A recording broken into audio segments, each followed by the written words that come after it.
Nós começamos a ler o livro de Esdras e ele já acabou.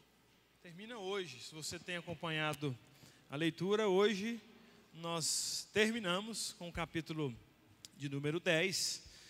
Eu quero meditar com vocês no capítulo 7, versículos 9 e 10. Vamos ver o 9 e tirar algumas aplicações para nós do versículo 10.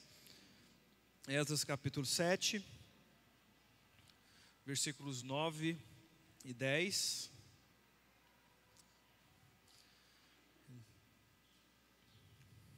Esdras capítulo 7, versículo 9 e 10. Versão NVI diz que, pois no primeiro dia do primeiro mês partiu da Babilônia, e no primeiro dia do quinto mês chegou a Jerusalém, segundo a boa mão do seu Deus sobre ele, porque Esdras tinha disposto o coração para buscar a lei do Senhor e para a cumprir, e para ensinar em Israel os seus estatutos e os seus juízos. Até aqui. Esdras, um escriba do tempo de Neemias, penso que ele seja um modelo, um protótipo que todo cristão piedoso deveria ser. E pensando sobre a vida de Esdras, não apenas dele, mas do povo que voltou do exílio, e a grande maioria deles guardaram os mandamentos do Senhor, mesmo vivendo na Babilônia, um tempo considerável. A ideia de servir ao Senhor, de que precisavam ter uma vida devotada ao Deus de Israel, não havia sumido deles. Isso é interessante, mas voltando para a pessoa de Esdras, é encantador ver a maneira como ele servia a Deus.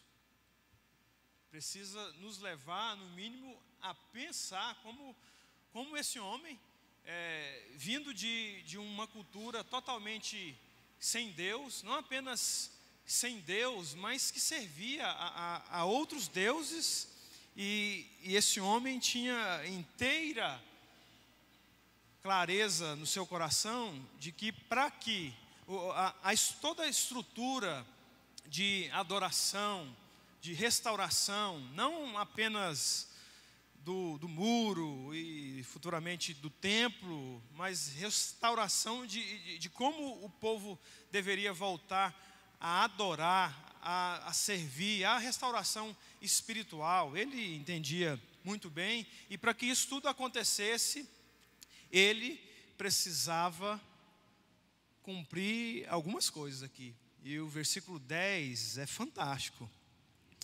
O finalzinho do versículo 9 diz que, segundo a boa mão, eles chegaram a Jerusalém.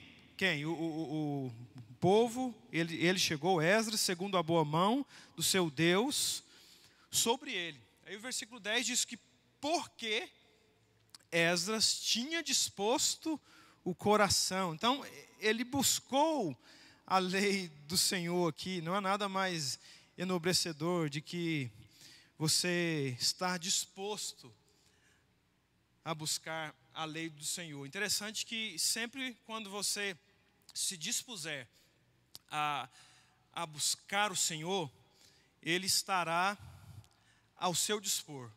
Não no sentido de que Ele vai fazer aquilo que você quer que Ele faça, mas no sentido de que porque Ele é tão gracioso, e por causa da sua disposição, o Senhor vai estar com a sua poderosa mão sobre você, como esteve com Esdras. Isso é maravilhoso, algo muito agradável a Deus, porque partiu do seu coração. É uma disposição de dentro para fora, flui do coração e encanta outras pessoas. Spurgeon emite uma advertência semelhante sobre esse texto, quando ele declara que Deus envia a cada ave a sua comida mas não a joga no ninho. Para que um relacionamento com Deus cresça, para que nós entendamos melhor da sua palavra, nós precisamos buscá-la, e para que essa busca seja verdadeira, tem que ter uma disposição do coração. Uma disposição, é algo que eu faço, custa muito. Buscar a Deus precisa custar tudo para você. Precisa custar o seu tempo, precisa custar a abnegação de muitas coisas para que essa busca seja sincera. E ele busca a lei do Senhor para a cumprir. Há muita seriedade, porque ele prepara o seu coração, e ao preparar o seu coração, ele o eleva acima de preceitos. Ele firma-se no grande fundamento, fugindo da impureza, focado na luz do grande inspirador que é o próprio Deus. Você vai perceber que uma grande porcentagem dos cristãos estão brincando no estudo da Bíblia. Eles sequer leem a Bíblia. A grande maioria não seriam como o apóstolo Paulo, como Timóteo, quando ele diz para Timóteo que ele precisava ser um obreiro aprovado, que não tinha nada do que se envergonhar, porque antes ele manuseava muito bem a palavra do Senhor.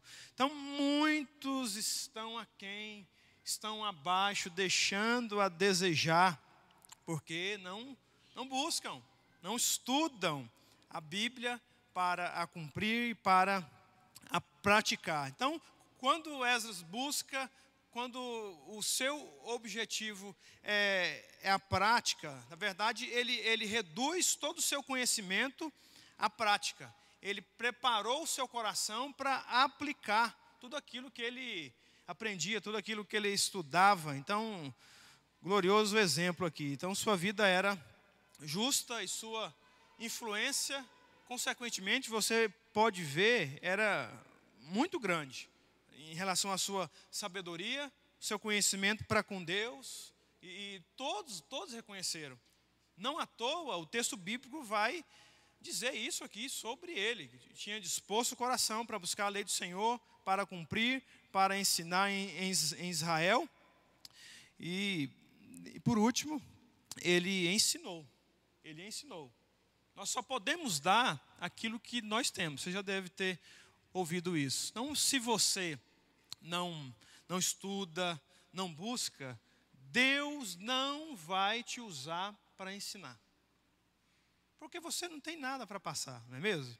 Mas quando você busca, quando você se debruça nas Escrituras para o seu conhecimento, e todos nós, de alguma forma, estamos ensinando. Você não precisa necessariamente estar ensinando publicamente, mas você pode e deve ensinar seus filhos, seu marido pode ensinar a sua esposa, você pode trazer uma luz da palavra de Deus para os seus funcionários, para os seus colegas de trabalho, para os seus amigos. Todos nós podemos ensinar. Por isso que Tiago escreve o engano de ouvir e não fazer.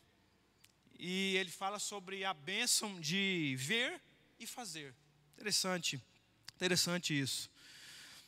Que imitemos essas qualidades de Esdras, apliquemos todas elas em nossos corações. Disposição para buscar, disposição para viver e disposição para ensinar.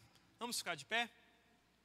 Essa primeira oração, queria muito que você pudesse colocar a sua vida diante do Senhor, relacionado à maneira como você tem lidado com as sagradas letras do Senhor. Você tem estado distante dela, você tem lido pouco, tem estudado pouco, e por conta disso, tem praticado pouco, porque você estuda pouco. Se você está nessa situação, gostaria que você confessasse esse pecado diante do Senhor e que pedisse ajuda para que o Senhor pudesse fazer uma maravilhosa obra na sua vida, como fez com Esdras, e assim você ter disposição, porque se você se dispuser, o Senhor vai se dispor para te ajudar e te abençoar e assim fazer de você alguém que também ensina, que as pessoas gostam de estar perto, que as pessoas gostam de ouvir. Vamos orar. Pai, nós aprendemos muito com esse escriba aqui, Esdras, um homem de Deus, um modelo que todo cristão piedoso deveria ser. Alguém que tinha a palavra do Senhor num grau muito alto. Ele amava, ele a estudava, ele praticava e ensinava tudo o que nela estava escrito. Numa cultura onde as pessoas não gostam muito de estudar, de aprender, sobretudo a palavra do Senhor, Pai. Mas nós precisamos ser diferentes. A palavra do Senhor deve ser a coisa que nós mais somos apegados. Faz de nós aqui amantes da Tua palavra, gente que não fica um dia sequer sem meditar nas palavras do Senhor, mas também praticá-la, Deus, viver aquilo que nós lemos, aquilo que nós estudamos, e desperta em nós também esse desejo, cria em nós uma disposição de ensinar, de falar dos estatutos e dos juízos do Senhor a todos quanto nós pudermos, Deus. Em nome de Jesus, faz de cada irmão aqui, cada irmã, cada membro dessa igreja, gente da palavra. Em nome de Jesus, Pai, eu oro, amém.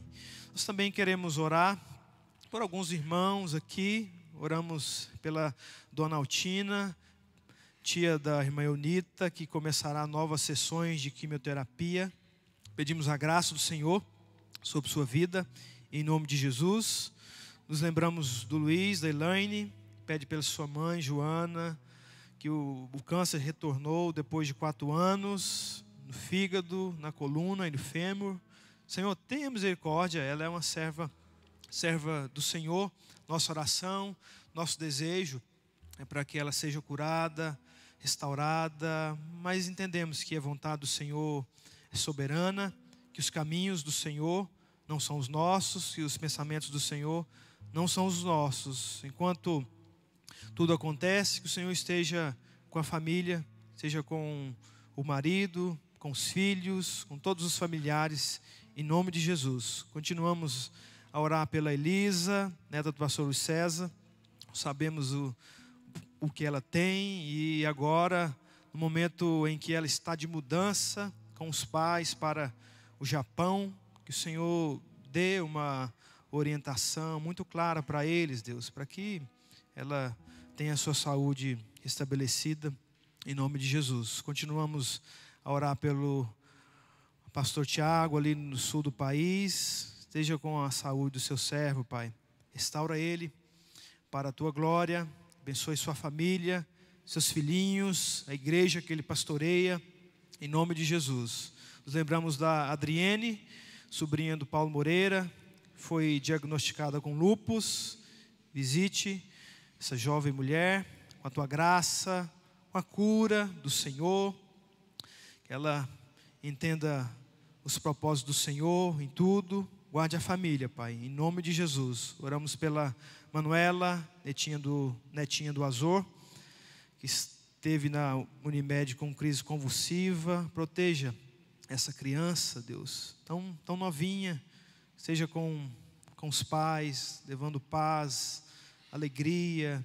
Que ela, se for da Tua vontade, venha receber a cura, em nome de Jesus, Pai. Nós lembramos do seu João, de 80 anos, irmão da irmã Ivanilde. Cirurgia dele está programada para a próxima semana. Que o Senhor esteja com ele, levando da Tua tranquilidade. Que a vontade do Senhor prevaleça sempre na vida dele, Pai. Em nome de Jesus, oramos pelos demais pedidos que estão em nosso boletim. Que o Senhor esteja com cada irmão, com cada irmã, visite cada um deles, que sintam-se visitados por Ti nesse momento, que recebam do Teu amor, da Tua misericórdia, da Tua graça. Em nome de Jesus Cristo nós oramos. Amém.